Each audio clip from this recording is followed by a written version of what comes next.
And then on a personal level, you know, this feeling of give and take is so beautiful. And when we feel it, when we feel we're in that cycle of nature and the cycle of life on earth, we're giving and taking. And the taking doesn't feel bad when it's in balance. You know, that's the beautiful thing. And so I say radical curtailment is possible and pragmatic, possibly beautiful, realistic and resilient, ethical and enlivening, fun and feasible, and best of all, not susceptible to bursting. And this culture jam comes about where I feel like that's where we're playing. It can be playful. Like I feel it's a playful thing, you know, like don't buy it. You know, we don't have to buy their stuff. And the less we buy it, the more they are going to be like scattering what to do and start making solar panels or whatever, you know. You know, expanding our carrying capacity. That is not a misspelling. That is carrying capacity. We have such a capacity to care for each other. But when we get too busy and frazzled, we can forget that we have a capacity to care for each other. And when we own, like come out of the closet, like I care. Like look at your friend and say, I care. Look, go home, see your partner, I care. You know, just let people know around you that you care. Let it come, you know, it'll come.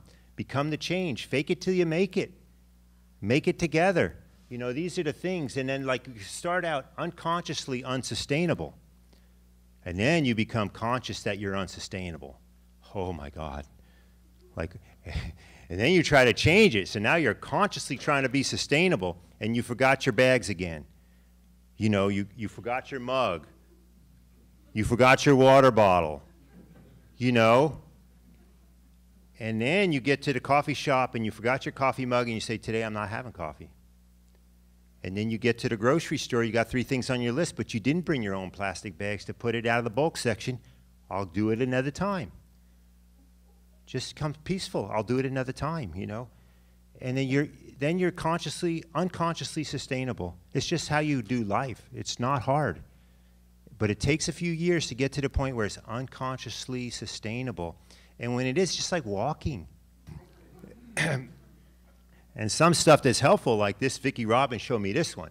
It's like you want something, but you don't have it. Those are your needs. Like I take off my glass, you're all blurry.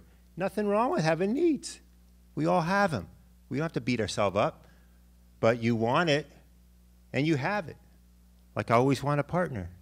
You come home, hey, sweetie. Boy, am I glad to see you. Thank you for being part of my life. Thank you. You've got a roof over your head. Wow, man, I got a roof over my head. Thank you. I got food on the table. Wow, thank you. I got quite a circle of friends. Thank you. You know, just, wow. These are things I want and I have them. Wow. Just like the power of that gratitude. And then there's things that you have them, but you don't want them. And they're in your attic. They're in your basement. You open the closet and you can't like get another garment on the hangers, you know. And then they're in your, you know, they're on top of your table saw, you know, in the shed. They're like, you open the shed and it's falling out on you. And all that stuff is cluttering your life, your psychic energy, and all that stuff. I sold 13 yard sales when I quit my job, and I lived for a full year off of selling all my stuff. You know, I had an antique car, a motorcycle, I had a leather jacket for riding. You know, I just had all this crap. And I got myself down to 1 bedroom. And I rented 3 out of the 4 bedrooms in my house.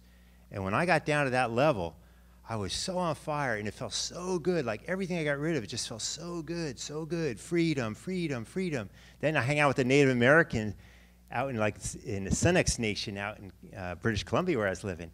And you go to a big gathering. They invite the community to be with the traditional people there.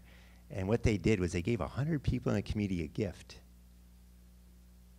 And what I heard from them later is like, really you get a burden when you get a gift. So for the native, it's always, what I was taught, the potlatch is like, it's just about giving. That's the way life is. Like, it's just about giving. That's how the heart works, you know, and so beautiful. And then there's things like in our life, we don't have them and we don't want them. That's like mega freedom. Like imagine you see a nice shiny Prius going down a road and you've got like an old like car, a 95 Toyota, And maybe it gets 35 miles to the gallon, you know, and you could get 45, you know. It's shiny and it's nice and you like it. But it's 25 or 30 grand. I don't know what it costs. And you could go and work at $10 an hour, real hourly wage, after you adjust for your commuting time, your work, your clothes, your professional association, everything else. It's only going to be like 10 bucks an hour, your real wage. So you may have to work like 3,000 hours if you wanted it. But if you didn't want it, you just save yourself, you have free 3,000 hours of freedom. Isn't that easy freedom? Just by not wanting. You know, imagine you go to a house and it's like beautiful view and the deck has a hot tub in it and it's looking over the mountains and your heart is throbbing on the porch, you know, and it's nice people and there's nice wine and everything, and you go home to your humble little thing and you say, gosh, that was really fun party and I'm so nice. I just love my house. I'm very happy here. You might have saved yourself 30 years. It's really so easy.